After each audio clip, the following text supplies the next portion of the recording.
Buenos días, tardes o noches, queridas profesoras. Yo les vengo a explicar sobre la materia de química, qué es lo que vimos esta semana y cómo es que lo vimos. Bueno, lo que vimos esta semana fue la fórmula empírica irreal o molecular, que ese es su otro nombre. Antes de empezar con este tema y cómo explicarlo, hay que saber cuáles son sus definiciones. Bueno, la fórmula empírica nos muestra la proporción entre los átomos de un compuesto químico. A veces puede coincidir con la fórmula molecular del compuesto. La fórmula empírica se puede usar tanto en compuestos formados por moléculas como en los cuales se forman cristales y macromoléculas. Bueno, dicho esto, para calcular la fórmula empírica solo se necesita el porcentaje de dicho compuesto y su masa molecular. Con eso hay que hacer unas cuantas operaciones para determinar cuál es su fórmula su fórmula química, su nombre, eso, su nombre. Bueno, la fórmula molecular, no avanzamos mucho en este tema porque es un poco más complejo, pero igual les voy a dar cuál es la definición de este, de esta fórmula. En esa fórmula nos indica el número y el tipo de átomos distintos presentes en la molécula. La fórmula molecular es la cantidad real de átomos que conforman una molécula. Solo tiene sentido hablar de fórmula molecular si el elemento o el compuesto están formados por moléculas. En caso de que éste se trate de cristales, se habla de su fórmula empírica. Ahí dice que se habla de su fórmula empírica, algo que ya les expliqué anteriormente. Y eso es lo que vimos esta semana porque no tuvimos tantas clases en experimentales.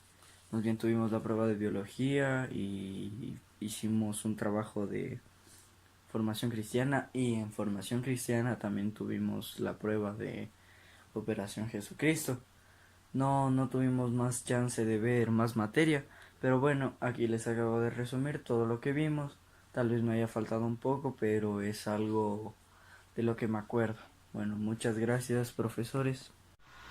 Bueno, esta semana en la materia de biología aprendimos sobre las biomoléculas.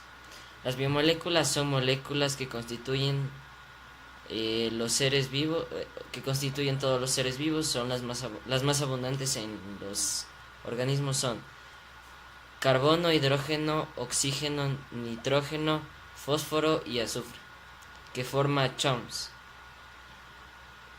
Bueno, aparte de eso, esta semana profundizamos los temas de lípidos y carbohidratos. Em, los carbohidratos son ternarios porque se conforman de carbono, oxígeno e hidrógeno. Se disuelven en agua, o sea, se puede disolver en agua. Por ejemplo, la harina, esa se puede disolver en agua.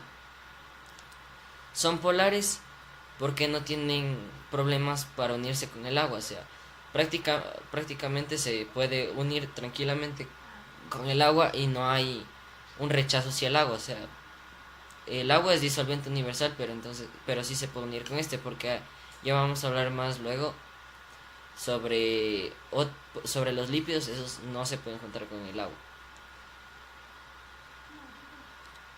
Eh, Son polares porque no tienen problema para unirse con el agua, que ya había dicho. Bueno, ahora sí pasemos con los lípidos. Los lípidos, o también llamados grasas, son ternarios también, pero carecen de oxígeno.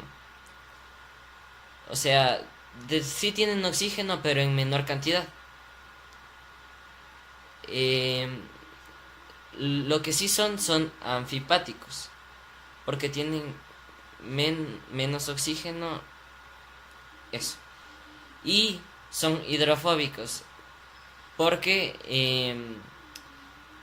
no se pueden juntar con el agua, el agua les repele, o sea, si tú pones aceite y agua no se van a juntar por nada, pero si tú pones en cambio machica y agua, sí se pueden juntar.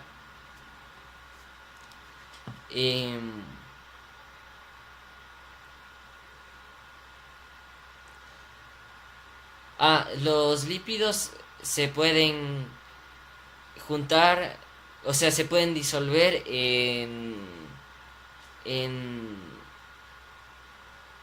o sea, se pueden disolver con solventes inorgánicos, por ejemplo, el alcohol. Y lo que sí los lípidos o grasas nos dan más energía que los carbohidratos. Pero toda esa energía, si es que no la podemos quemar, se convierte en, o sea, se puede convertir, si no podemos, o sea, canalizar eso, se nos acumula esa grasa en nuestro organismo y nos hace daño. Entonces tenemos que hacer ejercicio y eso. Bueno, este ha sido el resumen de esta semana para biología. Gracias. Bueno, bienvenidos a un nuevo video de Formación Cristiana. Hoy les voy a hablar del nacimiento de Jesús a través de María. Bueno, nos dice que María permite que Jesús llegue al mundo siendo su madre, dándoles características genéticas a este. Dios le dice manda a un ángel que le diga que va a tener un hijo y se va a llamar Jesús. María acepta esta propuesta y dice que sí. Y dice que eso fue voluntad por ella, hacia el Señor. Bueno, también se pone en camino para servir por el amor que tiene ella a Jesús, o si no, no lo hubiera hecho. Para esto se necesita, tienes que reflexionar acerca de las decisiones que tomamos. Esto se convierte en una misión para María el decidir ser madre, porque es algo muy difícil de hacer y aún menos cuando no sabes ni qué es tu hijo. Bueno, pero también José interviene en este nacimiento de Jesús, que este también viene a servir por amor a Dios, y así pudieron tener al Hijo Jesús. Gracias.